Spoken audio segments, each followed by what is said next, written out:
right, guys, this is our last video for this section, but this has a lot of information. We just heard on our last video that Jesus was beaten. He was stripped of his clothes. He was mocked. And they put a crown of thorns on his head. And they called him the King of the Jews. So now we're going to read the next part of the story. And what you should have is your icon. Looks like this. That one's familiar. Yeah. This story is also found in all four Gospels. In Matthew chapter 27, verses 32 through 50. In Mark chapter 15, verses 21 through 40. In Luke chapter 23, verses 26 through 43. And in John chapter 19, verses 16 through 37. The soldiers, the ones who had beat him, brought Jesus to the place called Golgotha, which means the place of the skull. They offered him wine mixed with myrrh, but he did not take it. Myrrh is kind of like vinegar. And they placed him on the cross and crucified him. It was 9 o'clock in the morning when they crucified him. Above Jesus' head, they posted a sign with the charge against him. The sign said, "The King of the Jews." Now, I've never seen anyone be killed for being a king. Have you? Mm-mm. But that was his charge. That was his crime, according to them. But we know that he had no crime. We know that he was up there for our crime, which is our sin. Our sin is anything that we do that we know is wrong. Anything that we know goes against what Jesus has called us to do. Right? So when they called him a King of the Jews, we know that that's true. That yes. He was the King of the Jews, but they meant it in a mocking way. Yeah. They were being ugly with it.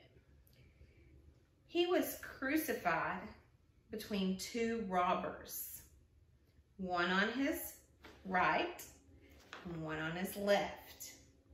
As people passed by, they insulted him.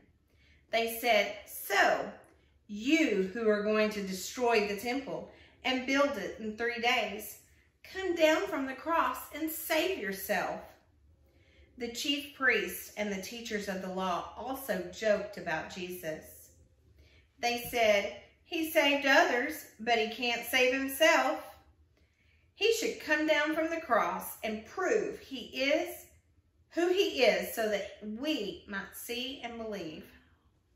At noon, it got dark and stayed dark until 3 p.m. Normally, that's when the sun is the brightest, but it was completely dark. At that time, Jesus cried out in a loud voice. He said, "Eloi, Eloi, lama sabachthani," which means, my God, why have you forsaken me?" When the people around him heard, they thought he was calling Elijah. Then, with a loud cry, Jesus took his last breath and died. Wow.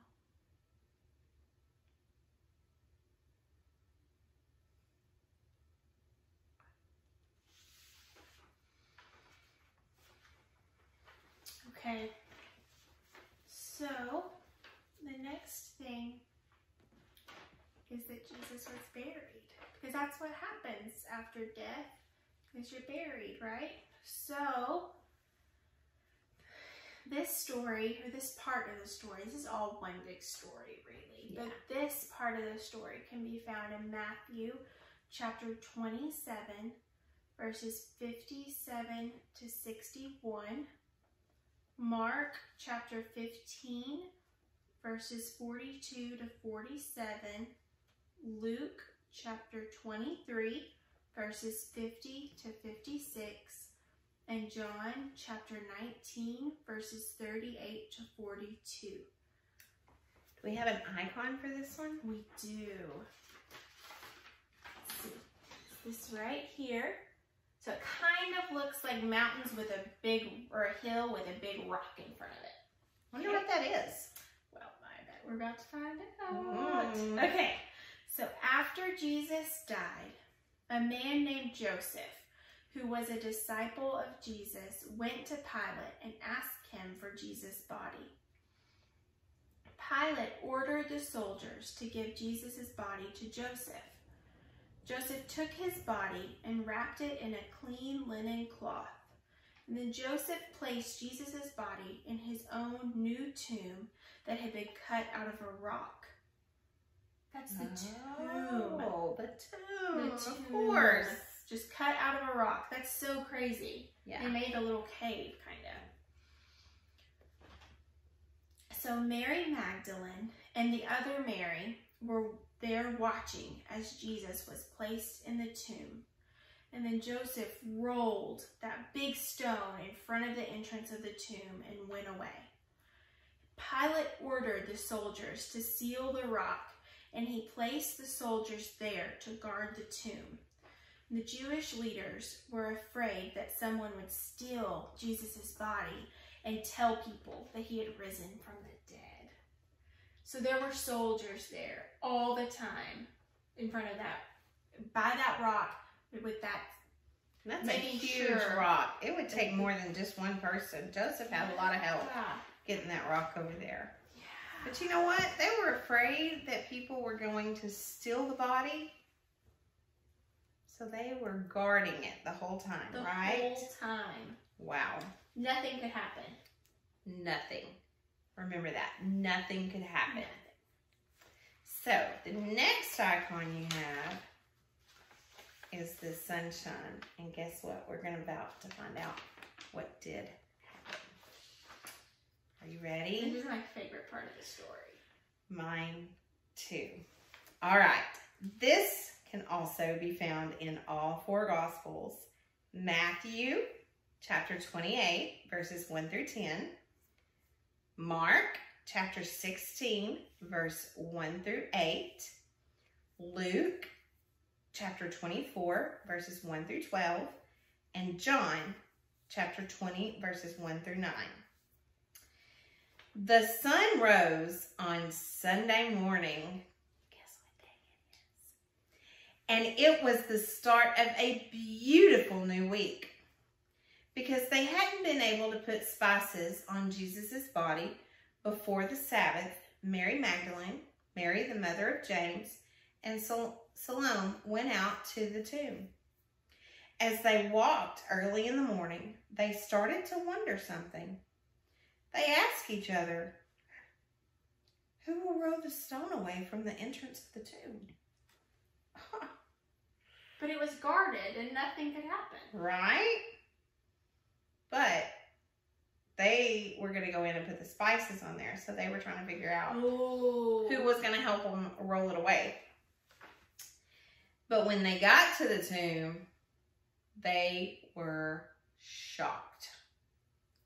They saw that the very large and very heavy stone had been rolled away. They entered the tomb and they saw an angel sitting right on the right side of the tomb. They were terrified. I think I would be scared too. That's a little scary. The rock that they were trying to figure out they were going to move is already moved, and an angel. That's a lot. The man, the angel, said, "Don't be afraid. You are looking for Jesus who was crucified. He has risen. Woo-hoo! He is not here. See, this is the place where they laid him. Go tell his disciples that he is going ahead of you into Galilee. You will see Jesus there, just like he told you." The women were scared and confused, but filled with joy, and they ran all the way from the tomb. They ran to tell the disciples that Jesus is alive. that is why we celebrate Easter. And Sunday morning, that is why we are celebrating Easter. Jesus died, he was buried, but he is alive. And he did all of that for you, and he did all of that for me, and he did all of that for Miss Alyssa, and he did it for the whole world. And our verse this week is John 3:16. Do you remember John 3:16? I do. You want to say it with me? Yeah. For God so loved the world that he gave his one and only Son, that whosoever believes in him will not perish, but have everlasting life or eternal life. Sorry. Some verses Different say versions. And it is found in John chapter 3, verse 16. And we hope you will learn that verse and really understand it now that you've heard the entire story of everything that Jesus did during this Holy Week. That's right. And if you don't understand something, reach out to us. That's right. Most of you guys have our phone number or know how to get in touch with us. Please call us, text us, send us a video, comment, whatever. We will reach out to you because we want for you to understand that Jesus is the way, the truth, and the life, just like he taught the disciples. And the only way that we can be with God the Father is through Jesus Christ, who died, was buried, and rose again. That's right. So, 3 days, 3 big things. Died, buried, rose again. So, guys, we love you so much, and that's why we wanted to share this with you. Yes. But more importantly, Jesus loves you, and he died for you, and he rose again for you. We hope that you have learned so much this week, and we really enjoyed getting to share with you. We love you guys. Love you.